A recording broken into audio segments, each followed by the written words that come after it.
जीवन में एक बहुत बड़ा प्रश्न है कि सद्गुरु कौन है? कौन है जो हमें पार लगाएगा? गुरु के विभिन्न स्वरूप हैं। एक छोटी सी कक्षा से लेकर के पूरी उम्र तक कोई न कोई गुरु हो सकता है। कहते हैं माता पिता हमारे प्रथम गुरु हैं।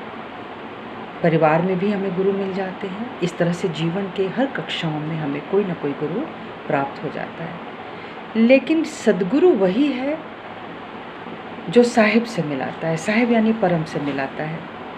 नानक देव महाराज कहते हैं कि जो गुरु हमें परम की अनुभूति न प्रदान करे वह सद्गुरु नहीं हो सकता, और वह गुरु जो कुछ लेकर के हमें ज्ञान प्रदान करे वह भी सद्गुरु नहीं है।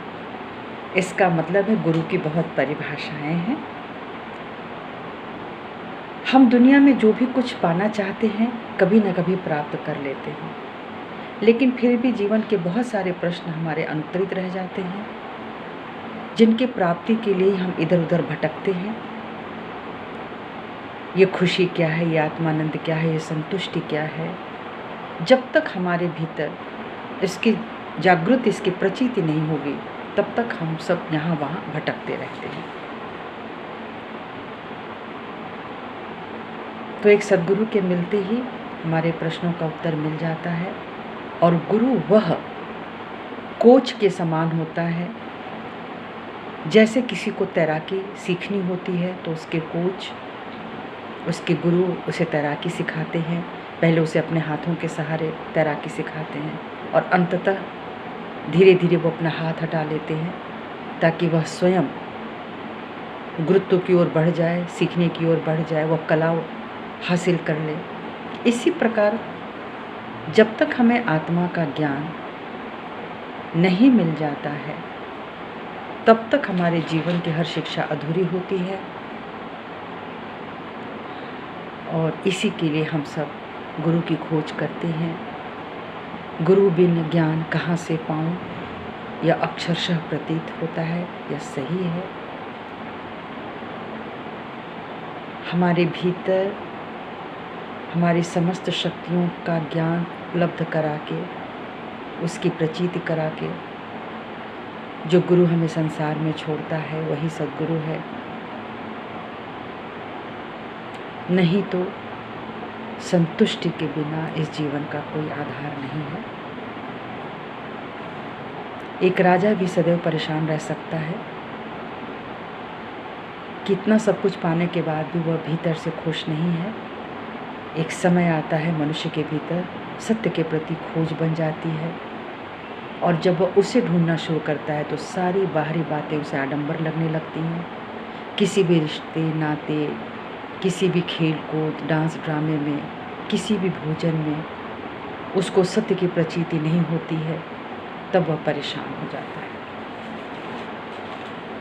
और गुरु ढूंढता है, आचार्यों को बुलाता है, या फिर लोग जंगलों में, पर्वतों में इसी कारण भटक जाते थे, गुरु तलाशते थे और अंततः एक सद्गुरु की प्राप्ति में उनसे सद्गति मिल जाती थी, आत्मा का आनंद मिल जाता था। बात यहीं समाप्त नहीं हो जाती। यह आत्मा का आनंद मिलता कैसे है? आज के इस समय में हमें ये जानना बहुत ज़रूरी है। आत्मा की प्राप्ति अपने भीतर की शक्ति को जगाए बिना नहीं मिलती है, और इस शक्ति को कुंडलिनी माँ कहते हैं। वह शक्ति जो हमारे भीतर कुंडल स्वरूप में विद्यमान है, हमारे ही रीढ़ की हड्डी के बिल्कुल नीचे त्रिकोणस्थि में, जिनके बारे में सर्वप्रथम मार्कंडेय जी ने बताया, श्री आदि शंकराचार्य जी, ज्ञानेश्वर महाराज, आप सब लोगों ने इस पर प्रकाश डाला। यह इतना क्लिष्ट ज्ञान था, इतना कठिन था कि आम जनता तक आना संभव नहीं था, या यूँ कहें आम लोग उसे समझ ही नहीं सकते थे। तो एक सद्गुरु और एक खोजी, दोनों के बीच बहुत ही लंबा रिश्ता होता था इस ज्ञान को प्राप्त करने के लिए।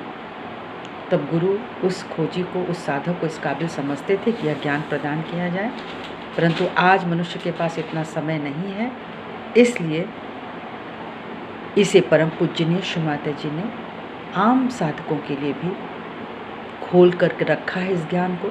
आप इसे समझें, प्राप्त करें। सबसे पहले कुंडलिनी माँ की शक्ति को बोध करें, उसके बाद माँ आत्मबोध कराती है और आत्मबोध के बाद ही परमात्मा की अनुभूति होती है। यानी आत्मानुभूति के बिना परमात्मा की अनुभूति नहीं हो सकती है। उस अनुभव तक ले जाने का कार्य एक सद्गुरु करता है और तब जाकर के जीवन संतुष्ट होता है, आनंदमय होता है। इसी को कहते हैं डिटैचमेंट विद अटैचमेंट्स। सब कुछ आपके पास है, छोड़ना कुछ भी नहीं है, क्या पकड़े और क्या छोड़े, ये स्थिति बन जाती है तो दुख जीवन में कम हो जाता है, आनंद बढ़ जाता है और यही है आत्मानंद के बाद निरानंद की प्राप्ति। जय श्री माता जी।